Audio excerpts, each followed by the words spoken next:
אז שלום וברוכים הבאים לפרק נוסף של אור בשירות האור, תודעה אנושית ערה. אז קודם כל אני רוצה באמת להגיד תודה רבה לכל מי שהקשיב לפרק הראשון והגיב וכתב לי, זה ממש ריגש אותי. וגם זה נחמד לי שפתאום יש לנו איזה מרחב כזה שאפשר פשוט לדבר בו ולשתף את כל מה שקורה. אז לפרק של היום יש כל מיני שאלות שכתבו לי באינסטגרם, אז אני פה כדי לענות עליהם. בואו נראה. אוקיי, אז קודם כל, איך עובד תקשור ומתי בעצם התחלת להבין שאת מתקשרת ואיך ידעת שזה לא רק הדמיון שלך? אוקיי, אז איך עובד תקשור? קודם כל אני אציין ואגיד שכל אחד מאיתנו הוא רדיו. אוקיי? לכל אחד מאיתנו יש אנטנה ואנחנו משדרים וקולטים תדרים. כל המציאות הזאת שאנחנו נמצאים בה מבוססת על תדרים. אוקיי? כשנגיד אומרים אני זמן, אני זה, מה זה אומר? אני בעצם ארטוט את התדר של הדבר ואני אזמן אותו לחיי. למה? כי דומה מושך דומה.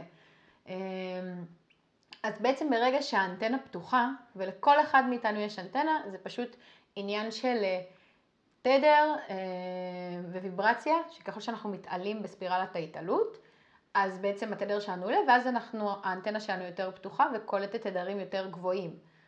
נגיד אם אני אהיה בתדרים של פחד והישרדות וסבל וכאב, אז מן הסתם אני אתקשר את התדרים הנמוכים האלה, אבל אם אני נמצאת בתדרים של אור ואהבה, מה שאני אתקשר זה תדרים של אור ואהבה.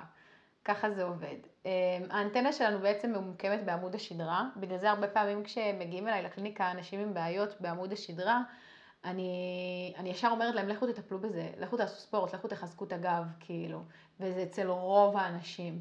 כי ברגע שעמוד השדרה לא ישר, או היציבה היא לא נכונה, זה פוגע בכניסה של האור לגוף, אוקיי? מה זה האור? האור האלוהי, שכל אחד מאיתנו קורץ ממנו בעצם, הניצוץ האלוהי הזה שקיים בנו. אז בעצם כשאני התחלתי לתקשר, זה באמת התחיל, כאילו, התחלתי לשמוע בהתחלה כל מיני צפצופים באוזניים, וגם היה לפעמים רעשים ממש כמו של ערוץ רדיו פתוח, של כאילו רעש לבן כזה, שהייתי שומעת בעיקר בין ערות לשינה כזה, בבוקר מוקדם או בלילה לפני שהייתי נרדמת. ואז ממש התחלתי לעבור חוויות דרך התודעה שלי, ואז השלב אחרי זה היה באמת להתחיל לקבל את המסרים ואת התקשורים דרך האנטנה הזאת, שהיא פתוחה חבל על הזמן עכשיו. איך ידעתי שזה לא הדמיון שלי? אני אגיד לכם מה, כשאנחנו מגיעים לפה, למימד הפיזי, אנחנו בשכחה. אנחנו לא זוכרים שאנחנו חלקיק אלוהי, אנחנו לא זוכרים את הגלגולים שלנו, אנחנו לא זוכרים מאיזה מימד הגענו, אנחנו לא זוכרים את המקור הנשמתי שלנו. אנחנו כאילו באים לפה דף חדש, נקי, לבן, כאילו נכנסים למשחק מחדש, מאפס. בוחרים גוף חדש, בוחרים משפחה חדשה, בוחרים הכל, הכל, הכל חדש. טראומות, הצלחות, הכל אנחנו כותבים עם נשמתנו, ואז אנחנו נכנסים לשחק את זה. אז באמת כשאני הגעתי לפה, אני אישית, כנראה שכל אחד גם עבר את הטראומות שלו ואת החיים שלו, אני באמת לא חושבת שיש פה בן אדם שלא עבר שום טראומה בחייו. ובאמת אצלי תמיד הייתי, כאילו ידעתי שזה שקר, ידעתי שזה לא האמת. גם בבית שכאילו לא קיבלתי אהבה, בצורה רגשית אני מדבר, בצורה פיזית כן דאגו לי לאוכל, למים, לבגדים, תמיד היה לי את כל הדברים האלה, מיטה לישון. אבל ברמה הרגשית ננטשתי, וזה כל הזמן יצר אצלי איזו אמונה שאני לא אהובה. עכשיו, כמובן שאם אני לא הייתי בשכחה, הייתי יודעת שאני מחוברת לאהבה האלוהית, שאני אהבה בעצמי, שאני אהבה בתוכי, ואז לא הייתי מאמינה לשקר הזה שאני לא אהבה, או לא הייתי מאמינה לשקר שאני לא רצויה, או שאני לא מספיק טובה, כי זה הרי שקר. זה לא האמת, זאת לא האמת, אנחנו כולנו טובים. אנחנו כולנו מספיקים, אני באמת לא חושבת שיש פה בן אדם שהוא רע. יש פה פשוט באמת אנשים שעברו טראומות והם פשוט עושים העתקה לטראומות שלהם, לחוויית מציאות שלהם. כי הם לא זוכרים, הם בשכחה, הם לא זוכרים מי הם באמת. אז הם מאמינים לטראומות ואז הם חושבים שהם זה הטראומות. עכשיו איך אני מחברת את זה לתקשור? איך ידעתי שזה לא הדמיון שלי? כי אחרי שהגעתי לפה וראיתי את כל השקר הזה, וידעתי שזה שקר, ידעתי שזה אמיתי, הייתי הולכת לבית ספר והייתי יודעת שהמורים מה שלמדים זה שקר.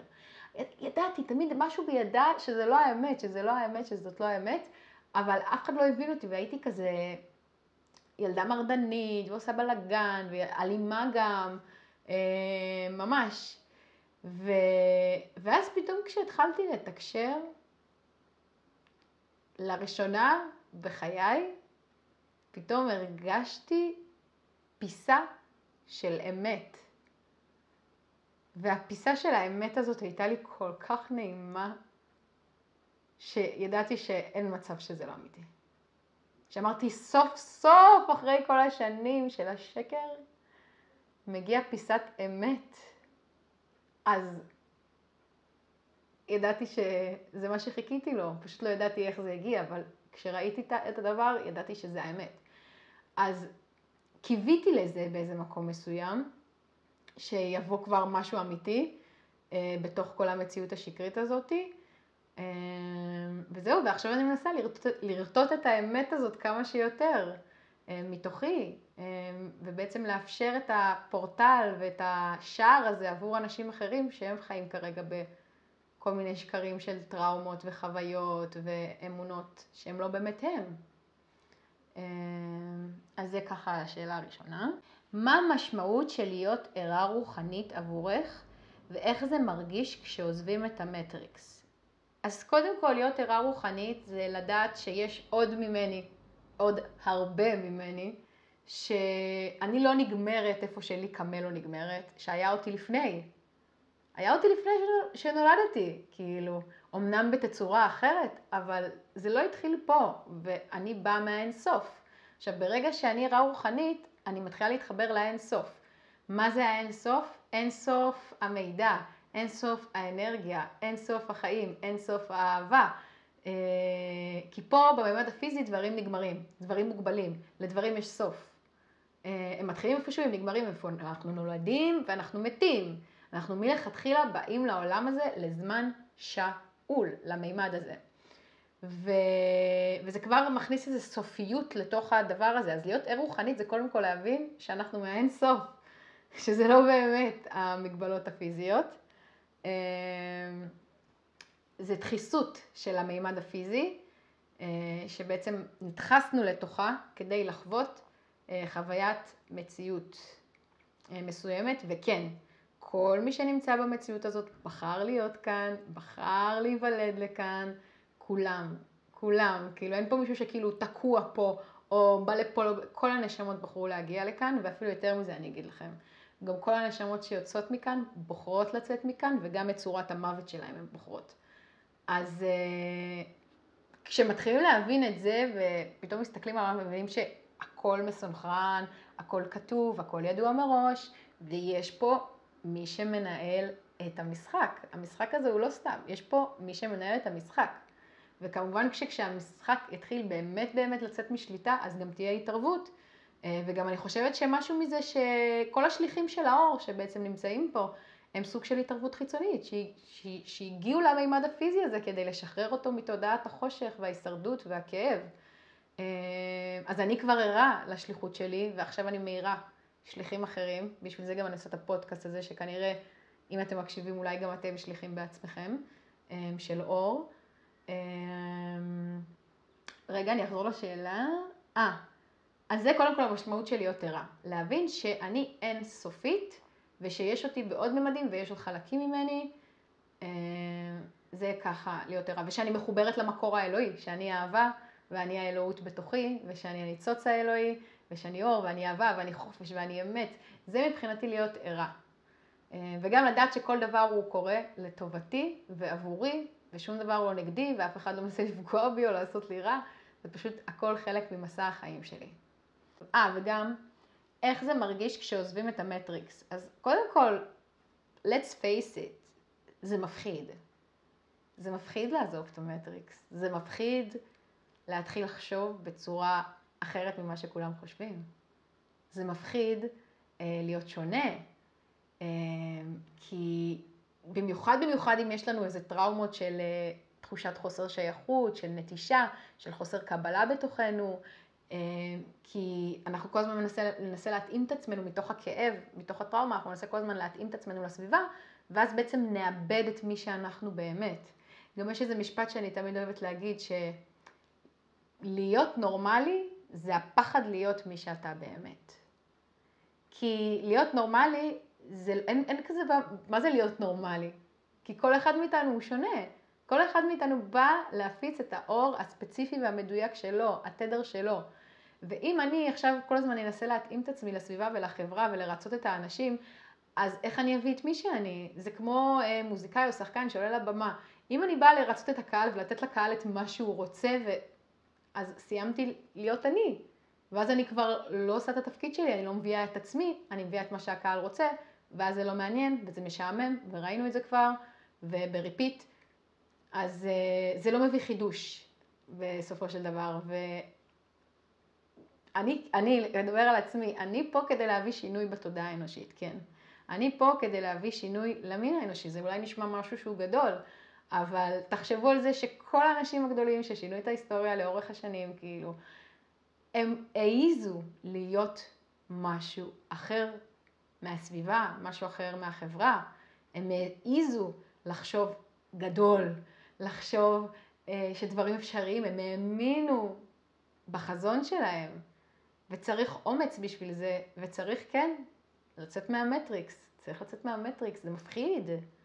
אני גם, היה לי שלבים שהייתי כל הזמן מפחד ומבועלת, אבל אי אפשר לחזור אחורה. כאילו ברגע שאתה מודע לזה שיש עולם חופשי, שאתה יכול להיות מה שאתה רוצה ומה שבא לך, ולברוא את המציאות שלך, ולהיות מי שאתה באמת, איך אפשר לחזור לכלא התודעתי הזה, אחרי שכאילו עיניך נפקחו. זה אני, כאילו, אני לא יודעת, אולי יש אנשים שנפתחים ואז הם רוצים נבלים והם חוזרים אחורה, אני לא יודעת. אבל אני ברגע שהתעוררתי לשליחות שלי, שום דבר לא יכול לעצור אותי. וזה מפחיד, וגם הסביבה שלי מבועלת מזה של כאילו, וואו, מה קורה פה? אבל זה מה שבאתי להיות, וזה מה שבאתי לעשות.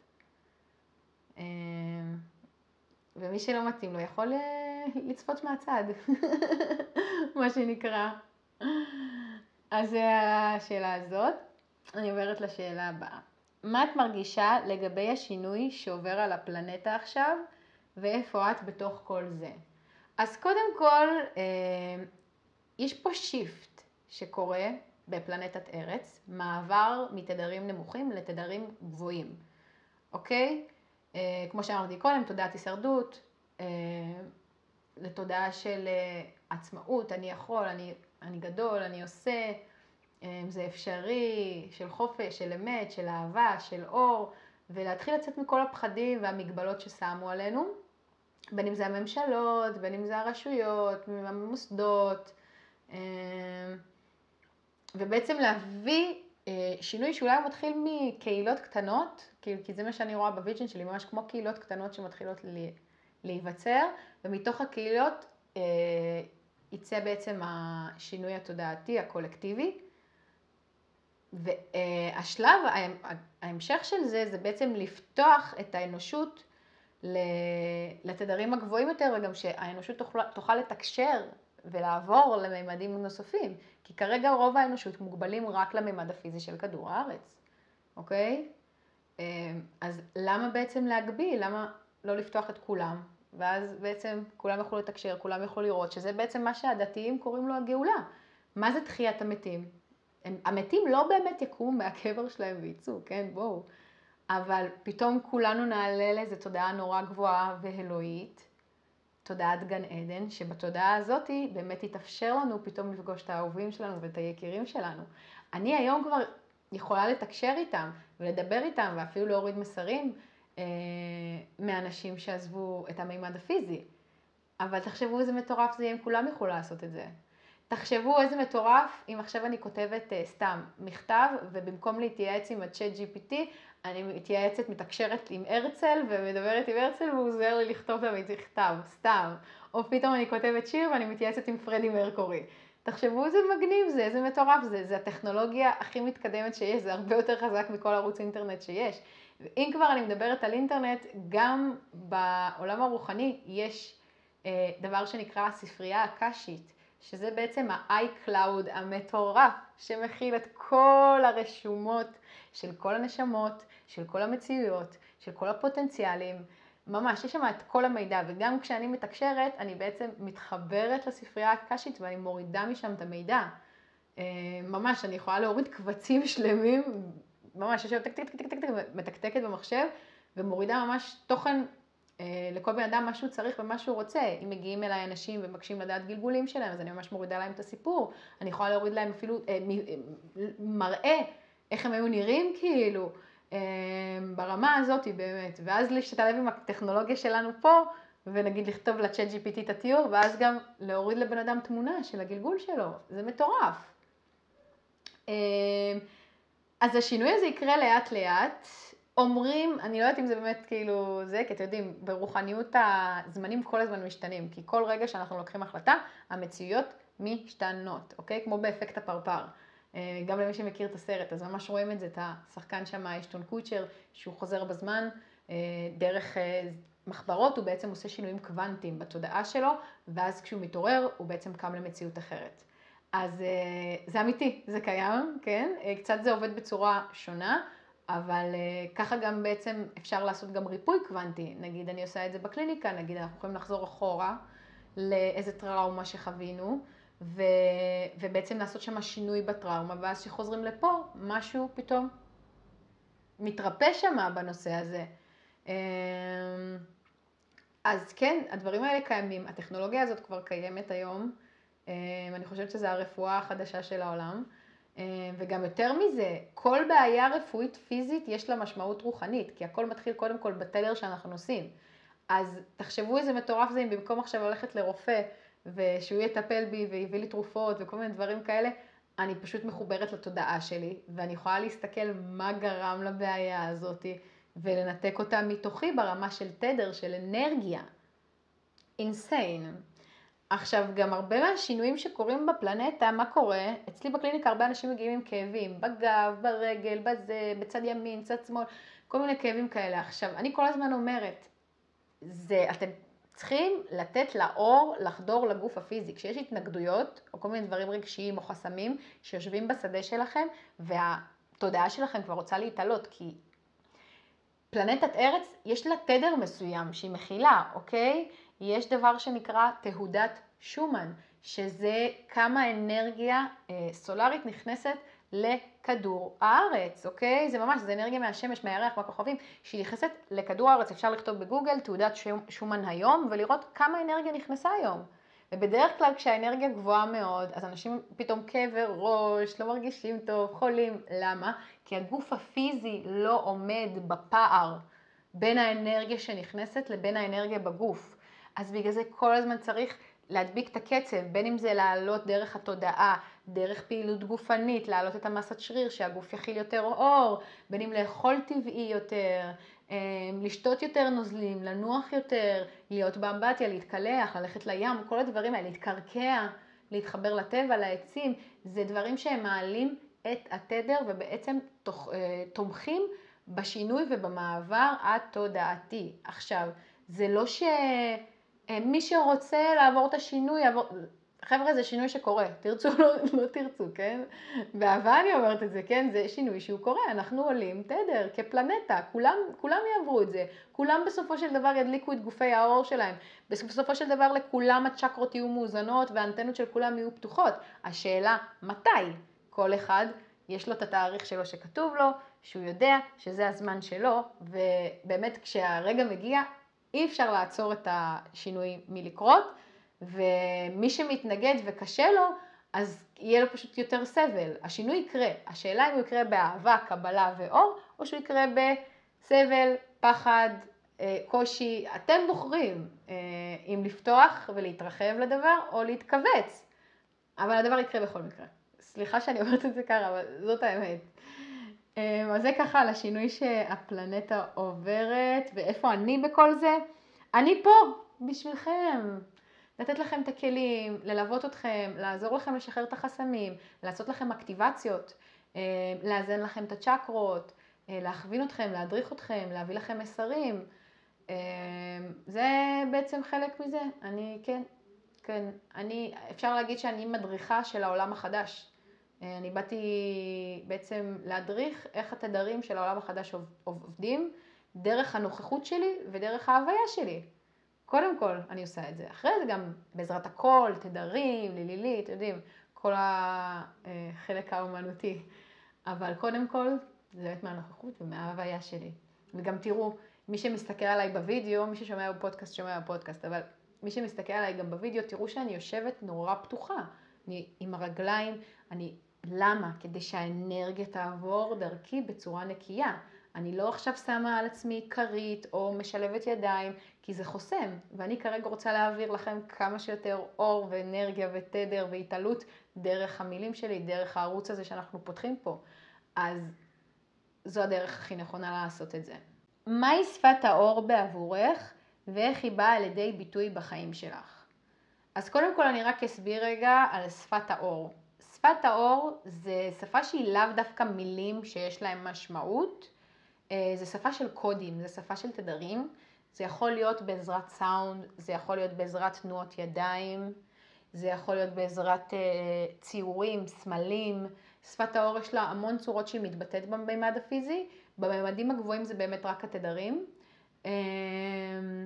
וכל אחד פה, האנשים שמתקשרים את שפת האור ובעצם הערוצים הפתוחים, כמובן לא רק אני, יש המון אנשים שעושים את זה, אתם יכולים לכתוב באינטרנט, channeling, light language, ותראו כאילו מלא תוצאות של כל האנשים שעושים את זה. ובעצם כל אחד שהוא ערוץ של שפת האור, הוא נושא איזה תדר מסוים. נגיד, אני נושאת בשפת האור תדר של התעוררות. התדרים שאני מדברת אותם זה תדרים של איחוד בין האמת, בין האהבה, בין האלוהות, בין הניצוץ שקיים בכל אחד מאיתנו, ובעצם כשאני מדברת בשפת האור, אני יוצרת הרמוניה בין כל החלקים האלה, וכתוצאה מההרמוניה שנוצרת, זה פק, לוחץ על כפתור של התעוררות. כאילו אני מחזירה לכם את הקודים ואת הצפנים שמחברים אתכם לתודעה הקוסמית שאתם, בזה שאני בעצם מתקשרת את שפת האור.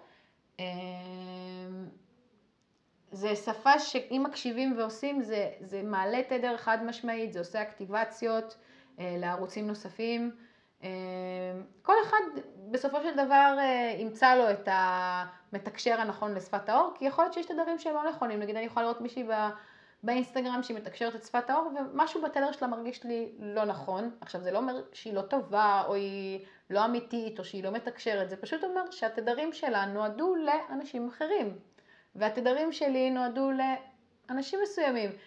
ככה זה עובד, אז זה בסדר, לכל אחד יש את התפקיד שלו, לכל אחד יש את המקום שלו, אין תחרות, הכל טוב, וגם לכל אחד יש את האנשים שצריכים להגיע אליו שיעירו אותו, שהוא יעיר אותם. אז הכל בסנכרון, הכל מתואם, רק להקשיב ללב וללכת לפי מה שהוא אומר. אני אתן לכם קצת משפת האור, אוקיי? שתרגישו את התדר. אני מבקש מכם רגע לעצום את העיניים. לקחת נשימה עמוקה.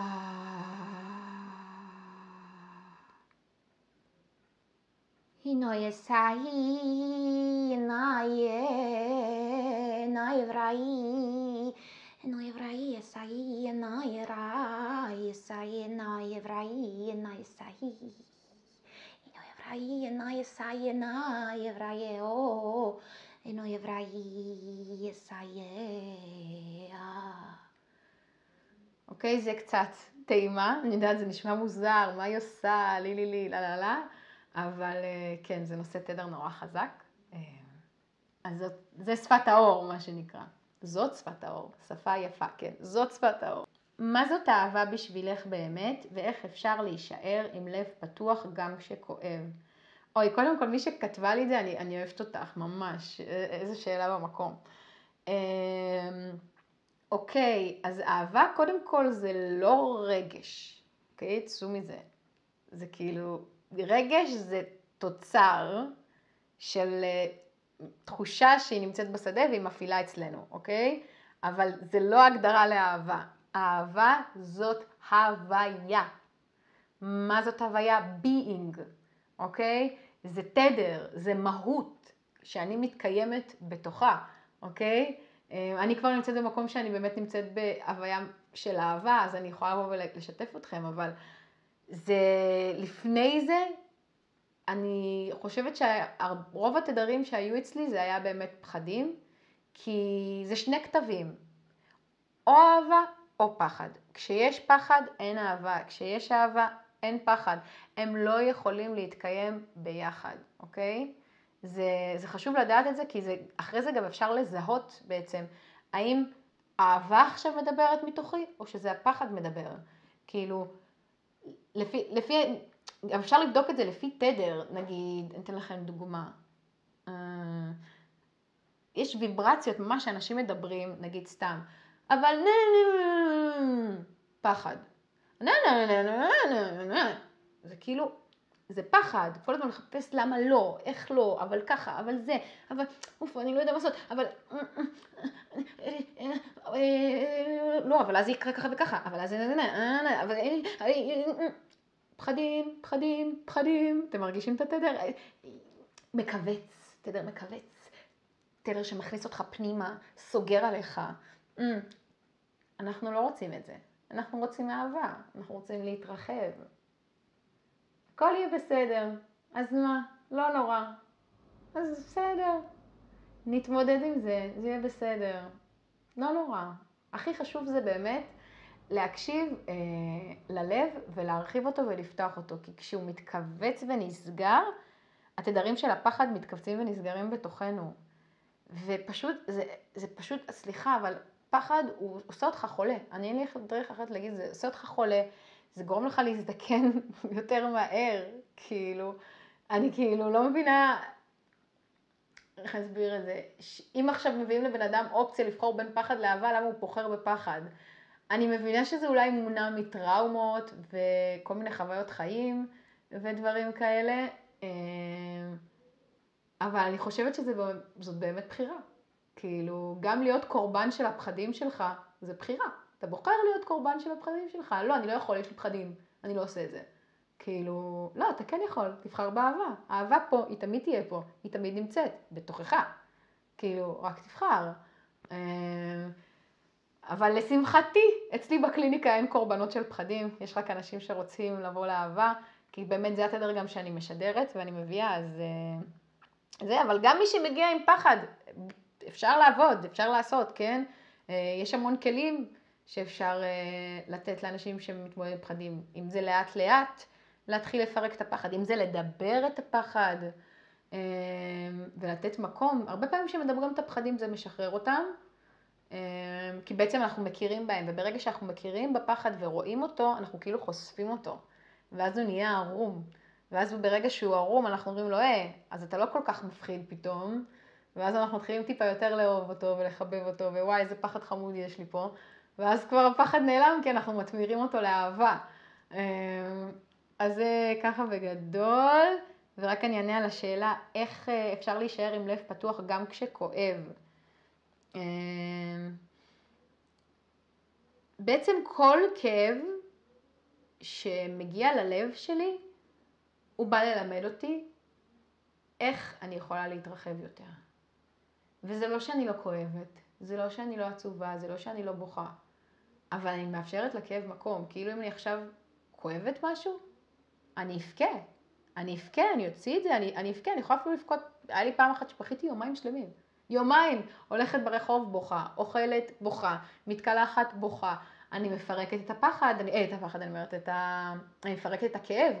אני לא מתעלמת ממנו, אני לא מדחיקה אותו, אני נותנת לכאב ביטוי, ואז הוא לא נתקע לי בשדה של הלב. הוא משתחרר מהשדה של הלב, ואז הלב פשוט מתרחב עוד סנטים, כאילו, בזכות הפחד, בזכות הכאב הזה. כי בעצם הכאב נתן כאילו איזה דלק ללב לגלות שהוא יותר גדול ממה שהוא חושב.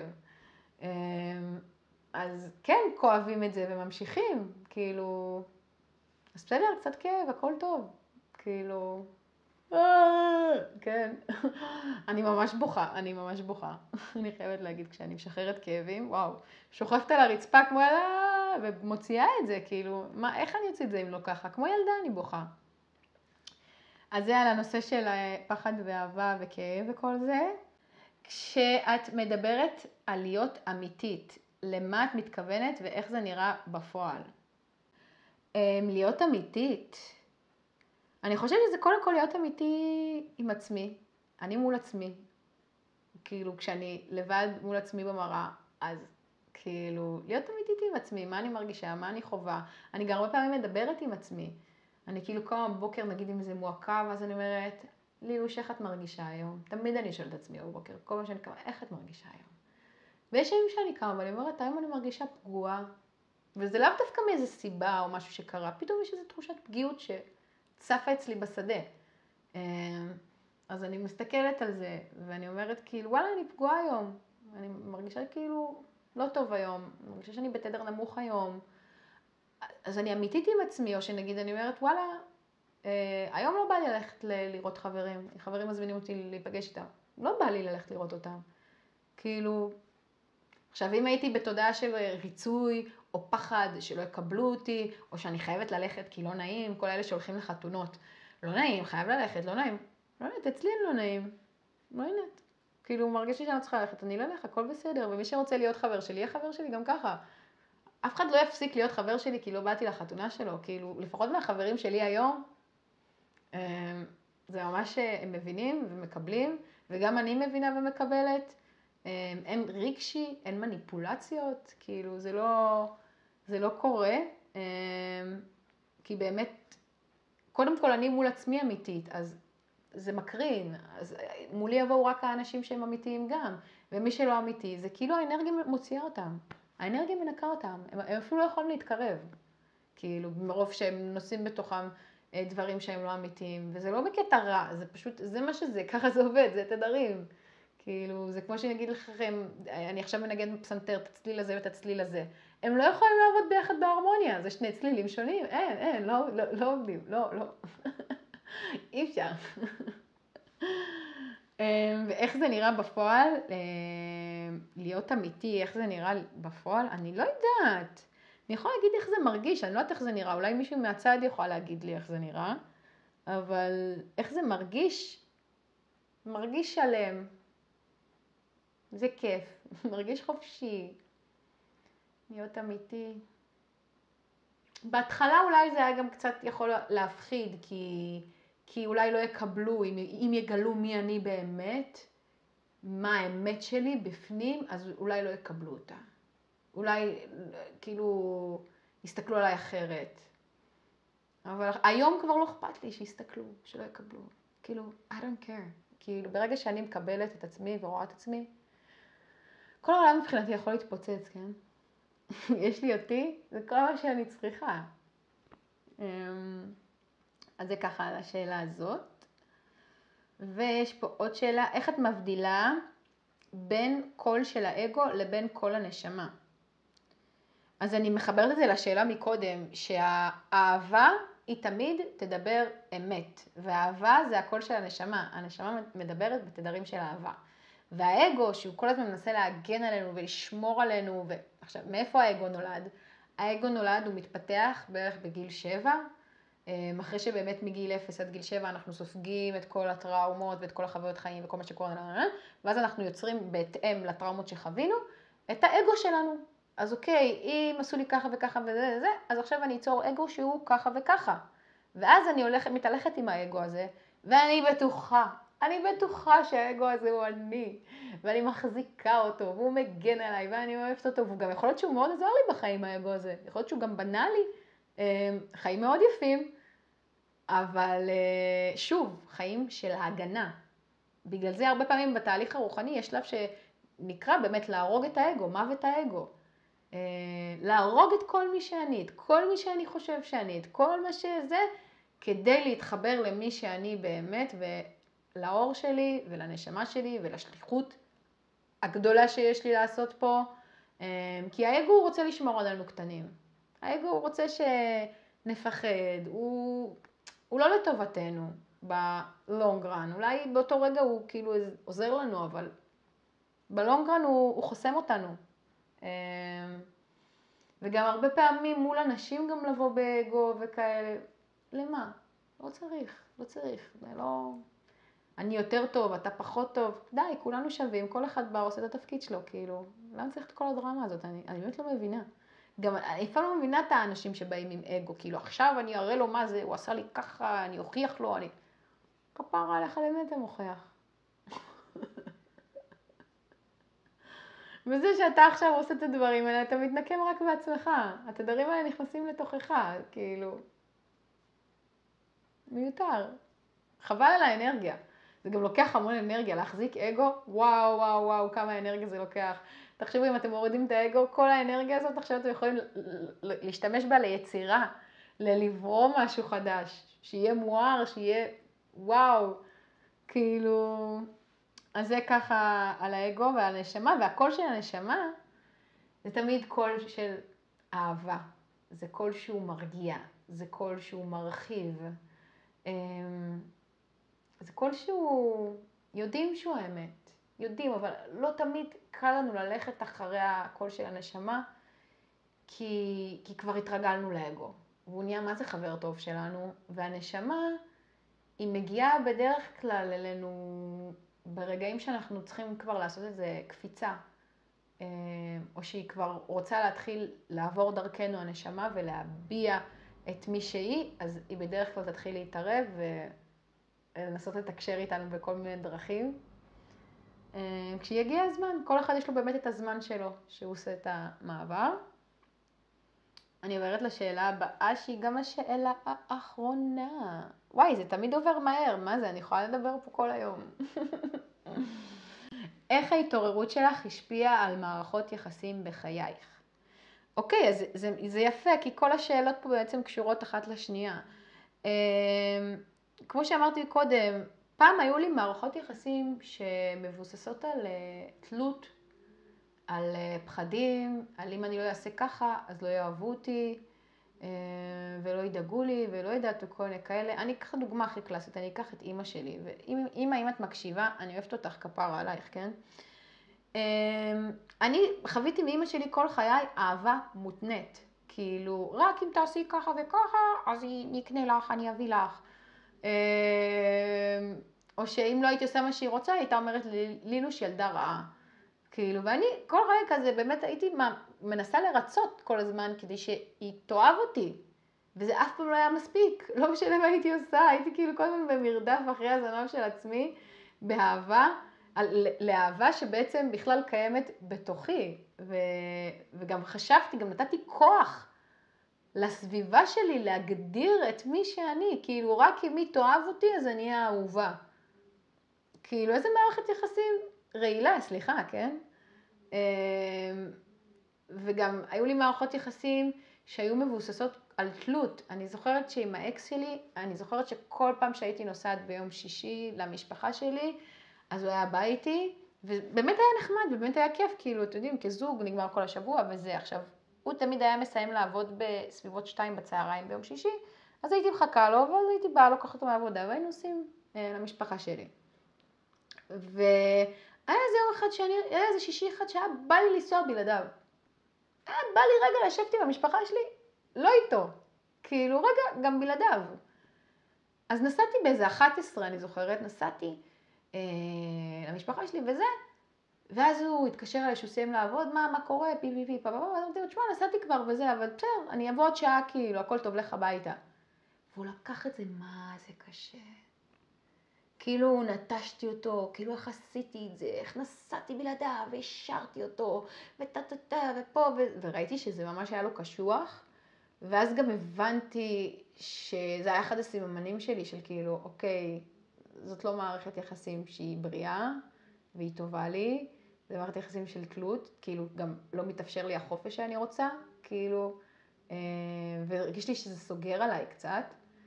כמובן שבאותו הרגע מה שעשיתי, אמרתי לו, הכל טוב, אני אזמין לך מונית, תבוא במונית, והזמנתי לו מונית, והוא הגיע, כי לא היה לי נעים. כי רציתי לרצות אותו ולהיות שם בשבילו, ומסכן, הוא עבד כל השבוע קשה, וכאילו, והוא חיכה לזה, לשישי, שניסה ביחד, ופתאום אני נסעתי בלעדיו, כאילו פתאום לקחתי איזה אשמה לדבר הזה. אבל אשמה למה? שאני רוצה רגע להיות עם המשפחה שלי לבד? כאילו, יכול להיות שאולי היום הייתי מתקשרת את זה, עם בן זוג שיהיה לי, אני הייתי מתקשרת את הדבר הזה, והייתי אומרת לו, תשמע, וזה, לפעמים בא להיות כאילו זה, אבל איתו לא הרגשתי שאני יכולה לעשות את זה, לא הייתה בינינו תקשורת שהייתה כל כך כנה, כאילו כיסינו לאחד לשני את הטראומות כזה, הוא מילא לי את החסכים, אני מילאתי לו את החסכים, זה נורא התאים לשני הצדדים, זה כאילו סוג של חוזה קרמטי, אם אתם יודעים מה זה, ואם לא אתם יכולים לחפש על זה בגוגל. ואז הבנתי שהמערכת יחסים הזאת היא לא בריאה והיא לא נכונה, שיש פה תלות, כאילו, שמשהו לא בסדר, כאילו, וגם כל הזמן הרגשתי שהוא משליך את הבעיות שלו ואת הטראומות שלו עליי, וזה גם לא התאים לי, כאילו, כי אני עשיתי איזו התפתחות עם עצמי, ועברתי איזה דברים עם עצמי, וכבר בא לי גם לחוות את המתנות מההתפתחות שעשיתי, אבל לא התאפשר לי לחוות את המתנות, כי הוא סוג של היה תקוע לי בשדה, האנרגטי שלי.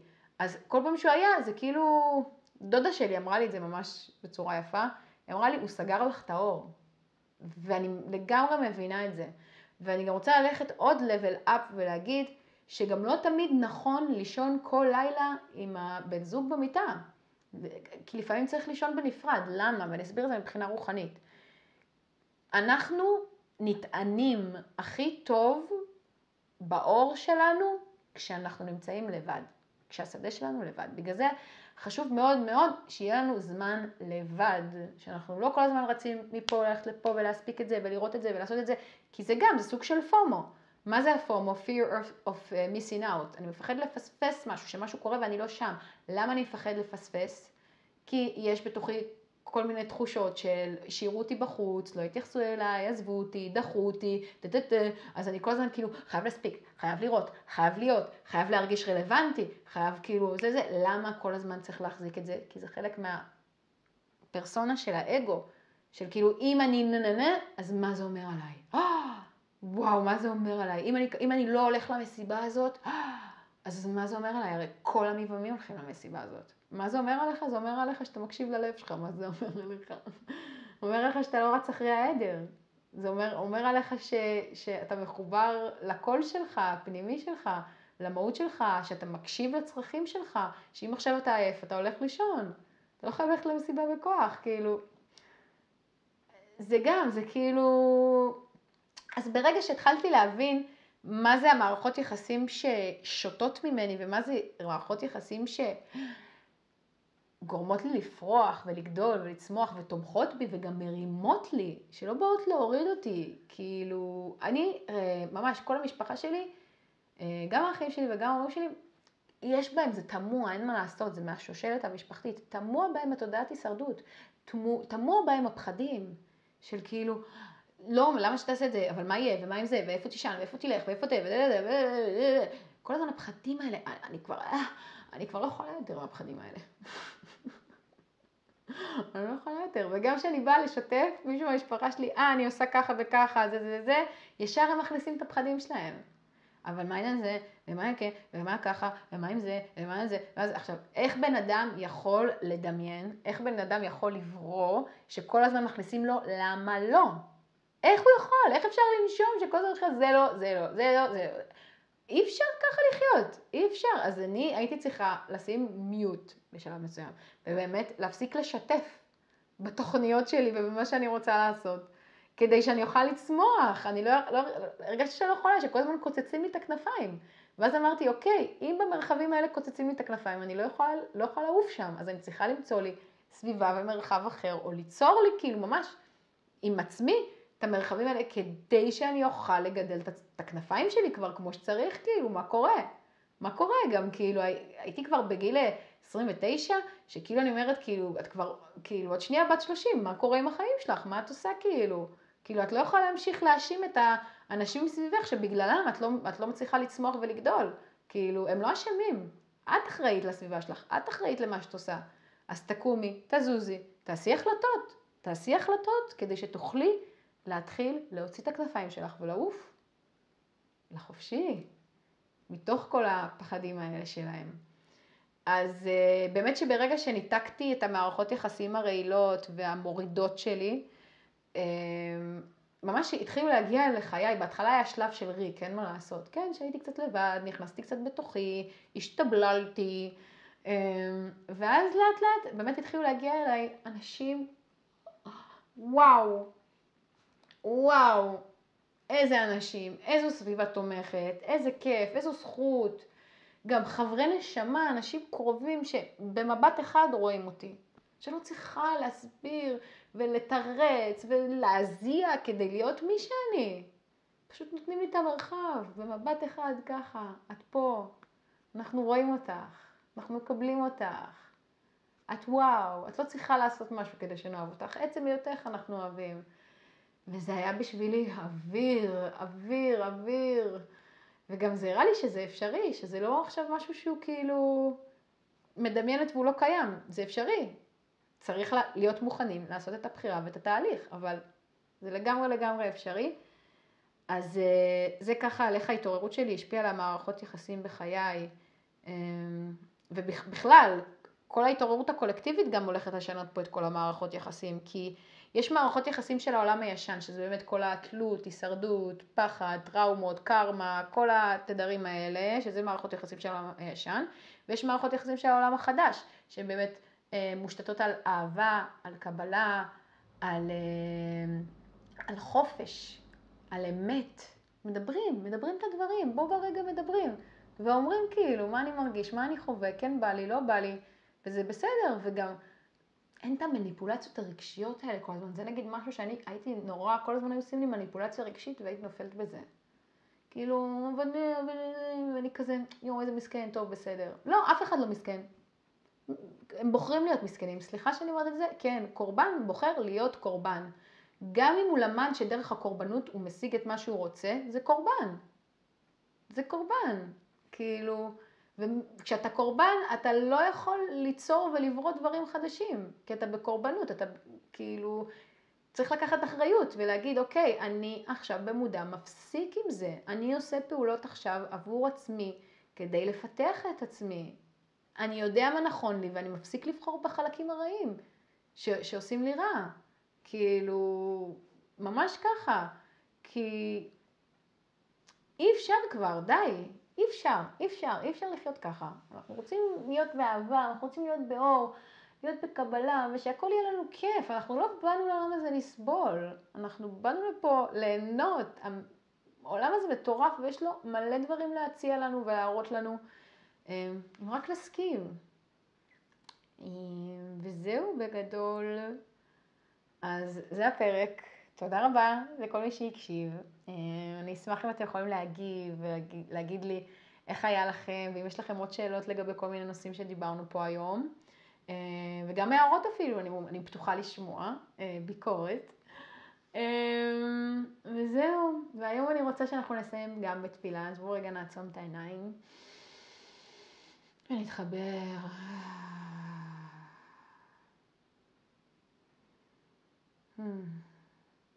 אני רוצה לבקש שכל אחד מאיתנו יתחבר לאהבה שבליבו. פשוט ככה, בצורה הכי פשוטה שיש. מה אני יכול היום לעשות עבור עצמי כדי להגביר את האהבה בשדה שלי? כל אחד שישאל את עצמו. וזהו, אני אוהבת אתכם. תודה. ביי.